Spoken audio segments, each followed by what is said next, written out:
Right, everyone knows about the Civilization games. It's like they've been going on for all of Civilization. Well, you see, there was a spin-off game that was quite different actually. It was called Sid Meier's Colonization. It is my favorite game of all time. Actually, that's probably not true. You see, the game is about colonizing the Americas. You pick one of the European powers, and then you go to America. You gotta go make your colony, and then you gotta get some resources from the land. You gotta cut down the trees. You gotta hunt the beavers. You can get some fur, and then you can make it into a coat, or just sell it how it is. I don't know. You put them on a crate. You go back to home country and make some mad money. Then, however, the land's not empty. There's the natives there. You can trade with them, or you can get your guns and shoot them and kill them. But be careful. If you lose, they'll take your gun and horsies. You don't want to mess with a native that has a gun and a horsey. Oof, then you'll really be up a creek without a paddle if you know what I'm saying. There's also the other Europeans you can be friends with or shoot. It doesn't really matter. They don't do much in the game. This is all fine and dandy, making fat stacks of cash money, but then the king will be like, "Hey, I'm gonna tax you." So he starts increasing the tax rate. You can either accept this, or you can throw a party like how they did in the real world with tea. You know what I mean.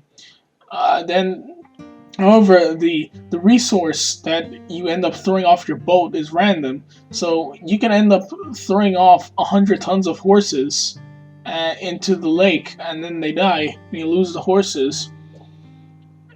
It's very strange. You seem to throw.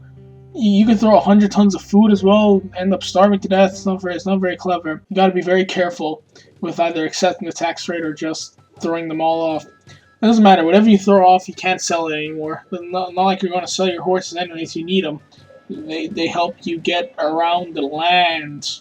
Anyways, after some time, your guys might think, hey, enough is enough. I don't want to pay the tax anymore. I want to become independent. And so then you sign the Declaration of Independence with your name on it, and then you go to war with the British or whoever your mother country is. I don't know. And then you start fighting the army, and they're very strong, man. It's scary. This is probably the scariest part of the game. You end up shooting them, and then you win. Boom, there you go. You're independent now. Get a score, get on the leaderboard, and then play again.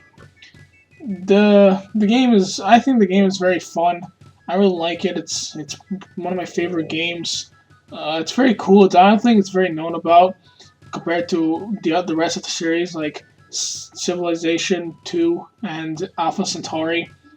But I think it's an underrated classic.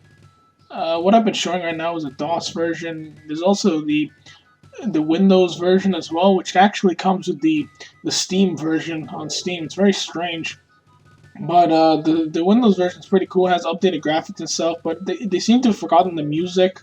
So if you put in any music CD, it'll work fine.